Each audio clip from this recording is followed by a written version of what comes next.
It was 11:59 on June 4, 1942, as radar aboard the USS Yorktown picked up the inbound Japanese strike.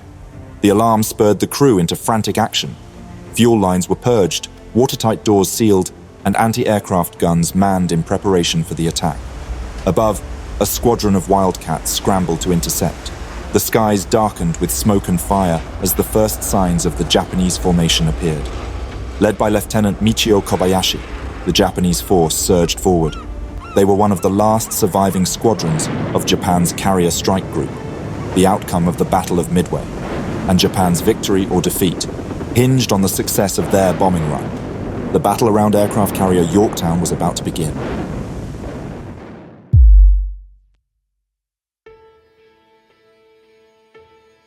By mid-morning on June 4th, 1942, chaos reigned over the Japanese fleet. Waves of American dive bombers had struck, their attacks ripping through Kaga, Akagi, and Sōryū, igniting catastrophic fires that reduced 3 of Japan's prized carriers to burning hulks. Nagumo's Kido Butai was shattered. Amidst the destruction, Hiryū stood as the sole operational carrier. Rallying his surviving forces, Nagumo prepared for a desperate counterattack, refusing to yield the battle's outcome. After transferring his flag to the cruiser Nagara, he informed Yamamoto of the dire situation. Nagumo resolved to continue the fight, even with only Hiryū operational.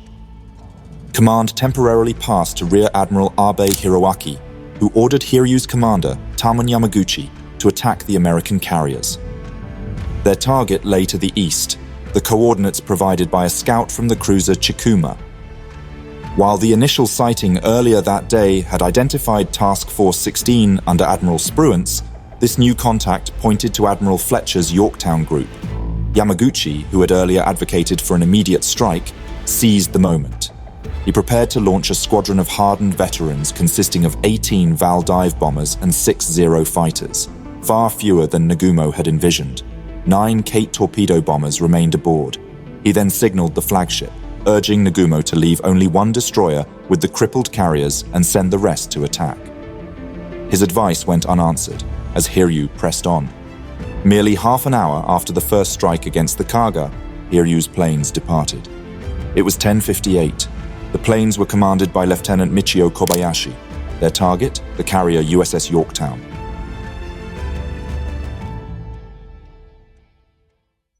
En route to their target, the Japanese force encountered unexpected resistance. Spotting what appeared to be 4 American torpedo bombers below, Kobayashi's Zeros dived eagerly to engage. However, these were not torpedo planes, but dive bombers from Earl Gallagher's squadron, led by Lieutenant Charles Ware, returning to the Enterprise after their strike on the Kaga. Flying in tight formation and at low altitude, the Americans proved a far tougher target than anticipated. Their rear gunners unleashed a torrent of fire that severely restricted the Zero's ability to maneuver. The skirmish cost the Japanese dearly. Despite their initial confidence, the Zeros failed to bring down a single American plane, while 2 of their own fighters were heavily damaged. One managed to limp back to the Hiryū, the other crashed into the sea. The prolonged dogfight left the Vals without escort as they neared their objective, forcing them to commence their attack on the Yorktown unprotected. At 11:59, Yorktown's radar detected the inbound strike. Captain Elliot Buckmaster ordered immediate preparations. The crew purged the carrier's fuel lines, secured watertight doors, and jettisoned an auxiliary gas tank. The situation aboard the Yorktown was tense. A squadron of Wildcats had just landed, following their combat air patrol, but the last plane crashed into the barrier, delaying recovery operations. Meanwhile, the bombers from Max Leslie's squadron, returning from their strike on the Sōryū, were ordered to remain aloft and join the Wildcats in intercepting the incoming threat. Though running low on fuel and ammunition, they climbed into the fray. Radar once again played a crucial role. Without its early warning, the Yorktown could have been caught mid-recovery, leaving it vulnerable to a catastrophic strike. Instead, the Japanese Vals were met with a ferocious aerial defense, facing wave after wave of American fighters long before they reached their target. The American fighters tore into Kobayashi's formation, scattering the Japanese bombers and igniting a chaotic melee in the skies above the Yorktown. From the carrier's deck, the scene resembled a swirling tempest, aircraft darting in all directions as plumes of smoke and fire streaked the sky. The Americans' ferocity came at a heavy cost to the Japanese attackers. 3 of the 4 Zeros escorting Kobayashi's strike were shot down, leaving only Lieutenant Shigematsu alive. But the Wildcats, armed with limited ammunition, quickly began running dry. Pilots signaled their dwindling resources with hand gestures as they passed the Yorktown's bridge, clenched fists for ammunition shortages, and hand motions along the fuselage to indicate low fuel. Landing to resupply was impossible, while the Yorktown executed sharp, evasive maneuvers to thwart the remaining bombers. 7 surviving Vals penetrated the defensive screen and entered the Yorktown's anti-aircraft envelope. The carrier's escorts, 2 cruisers and 5 destroyers, unleashed a withering barrage. Their anti-aircraft guns lit up the sky. As the Yorktown veered sharply to port, the remaining Japanese bombers pressed their desperate attack. 2 more were torn apart by the intense barrage, their flaming wreckage plummeting into the sea. Yet even in their death throes, one managed to release its payload, scoring a direct hit on the Yorktown. The 550-pound bomb struck near the elevator on the starboard side, detonating near an anti-aircraft gun. The explosion obliterated the gun crew and ignited multiple fires. Seconds later, a second bomb struck squarely amidships, punching through the flight deck and hangar deck before detonating deep within the ship's 3rd level. The explosion disrupted the engine uptakes, extinguishing the fires in 5 of the Yorktown's boilers and crippling her propulsion. A 3rd bomb hit forward, igniting a fire in a rag storage compartment near the forward elevator. To prevent a catastrophic explosion, Captain Buckmaster ordered the forward magazine flooded. Fortunately, the Yorktown's hangar deck was not crammed with volatile ordnance. Thanks to the advance warning provided by radar, much of the ship's fuel and munitions had been secured. The hangar deck officer quickly activated the sprinkler system when the first bomb exploded. This, combined with the training of American damage control teams, contained the resulting fires before they could detonate stored ordnance, including a fully armed Dauntless dive bomber sitting perilously close to the blast zone. Still, the situation was dire. With main propulsion disabled, the Yorktown rapidly lost speed, and by 12:40, she was dead in the water. Thick black smoke poured from the shattered ship, rising so high it was visible to Task Force 16, 40 miles away. Immobile, and with 3 gaping wounds in her flight deck, the carrier was unable to launch or recover aircraft. Worse, her radar was knocked out, leaving her defenseless against future attacks. The damage forced Admiral Fletcher to relocate his command to the cruiser Astoria. The damage to the Yorktown forced all her airborne planes to divert to the Hornet and Enterprise. This caused other problems. Unbeknownst to its pilot, one of the Wildcats supposed to land on the Hornet had its safety mechanism on the machine guns disabled by Japanese bullets. As this Wildcat touched down on the Hornet, its left landing gear collapsed, sending the aircraft careening toward the ship's island. The impact jolted the disabled guns into firing, sending a burst of rounds ripping through the island structure and a nearby group of crewmen, killing 3 Marines and a sailor. Back aboard the wounded Yorktown, damage control parties worked relentlessly to save the ship. Some focused on extinguishing the fires, others worked on getting the engines running, and some were tasked with repairing the holes in the flight deck. Workers quickly constructed a temporary patch for the gaping holes by laying wooden timbers across the damage and nailing 1/4-inch steel plates over them. It wasn't a permanent fix, but it was enough to allow the ship to continue operating. The technicians also managed to get the radar working again. Yorktown's damage control teams worked with extraordinary efficiency, extinguishing the flames and restoring enough power to bring the ship back to 19 knots by early afternoon. With the fires under control, Buckmaster ordered the crew to resume fueling the Wildcats. The damage control efforts aboard Yorktown were so effective that the Japanese pilots who returned from their strike believed they had sunk an entirely different carrier, mistakenly assuming a second one had been neutralized. However, the refueling effort was abruptly interrupted when radar on the cruiser Pensacola picked up another group of inbound aircraft. Thanks to radar, the ship was not caught off guard.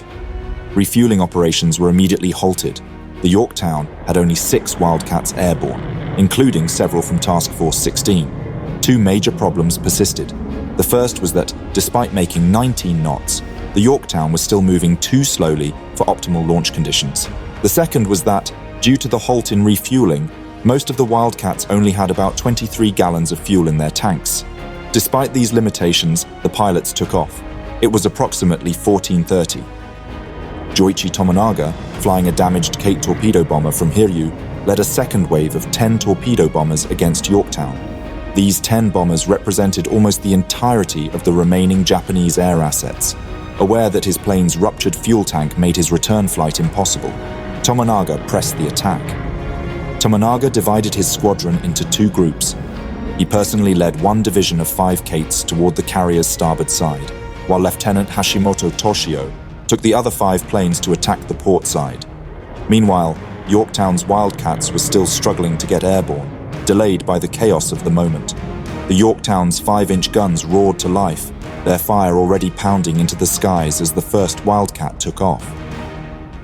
On one hand, with only 23 gallons of fuel, the Wildcats saved precious fuel by not needing to fly far to meet the incoming threat. On the other, it placed them within the immediate danger zone of the Yorktown's own heavy anti-aircraft fire, as they were forced to engage in an aerial battle amidst the crossfire from the task force's screening ships. Wildcats, Zeros, and Kates weaved and dove through the storm of bullets. It was as though the skies themselves had become a deadly firing range. Amidst the battle, Tomonaga's Kate approached the Yorktown. The aircraft, barely 50 feet above the water, was locked on its target. A Wildcat closed in, firing a long burst that sent the plane into a trail of smoke and fire. Yet, Tomonaga held his course and released his torpedo. Only after completing his attack did the plane crash into the sea. Although he had sacrificed himself, Tomonaga's torpedo missed its target, as did those launched by the rest of his division. Hashimoto's division fared better. 4 of his Kates made it close enough to launch their torpedoes. At 14:43, one of the torpedoes struck the Yorktown on the port side. The first torpedo strike reverberated through the Yorktown, causing a catastrophic series of failures. 6 of the ship's 9 boilers were knocked out, and a massive hole, 15 feet below the waterline, was ripped open. Fires spread quickly to the remaining boiler rooms, and within moments, the ship's propulsion was completely disabled. The Yorktown began to slow, her forward momentum faltering, and a slight list began to develop. Then, as if the first strike were not enough, a second torpedo struck on its port side. The 2 attacks were so close in time and location that they combined into a single devastating 60 by 30-foot wound in the ship's port side. Water rushed in, flooding the generator room and knocking out all power. The emergency generators, too, failed. The ship was plunged into darkness, and the list grew more pronounced. The Yorktown was now dead in the water. Commander Clarence Aldrich, the damage control officer, reported to Captain Buckmaster. Without power, none of the pumps feeding the fire hoses were operational, and without the ability to counter flood, the ship's list became dangerously steep. Boiler number 1, which had been kept operational after the first attack, was now lost, and Charles Kleinsmith, the man who had managed to keep it going, had been killed. With the ship in danger of capsizing and the crew's safety on the line, Buckmaster ordered the ship abandoned at 14:55. Buckmaster, determined to be the last to leave the ship, made a final solitary inspection as the ship was being evacuated. Eventually, over 2,280 men were recovered, with the USS Balk alone picking up 725. After the Yorktown was abandoned, Buckmaster coordinated a salvage operation, sending volunteers to help stabilize the carrier. The Hummun towed the Yorktown to provide power for firefighting and counter-flooding efforts, gradually reducing the ship's list.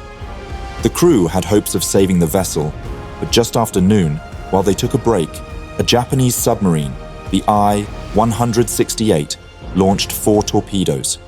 The first hit the Yorktown near the bow, while a second struck the Hummun, slicing it in half.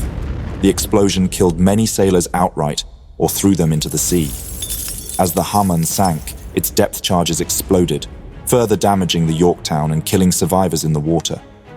The loss of the Hamon resulted in 80 dead and 22 wounded. The Yorktown continued to sink, and at 4:58 on June 7th, she disappeared beneath the waves. Total American fatalities were 307.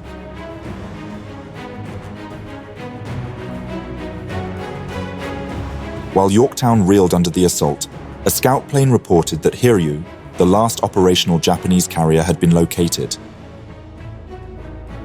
And while the Yorktown was fighting for its life elsewhere, American carrier aircraft launched severe attacks against Japan's last surviving carrier. The Battle of Midway was not yet over. Thank you for watching this video. Please leave a like. It really helps out the channel. If there is a topic, battle, or person you would like to know more about, let me know your thoughts in a comment. I would also like to thank all my patrons and channel members for their generous support. If you enjoy House of History and you want to support my work, consider joining me on Patreon. For just $1 per month, you will gain early access to all my videos without any in-video advertisements. Don't forget to subscribe. See you next time.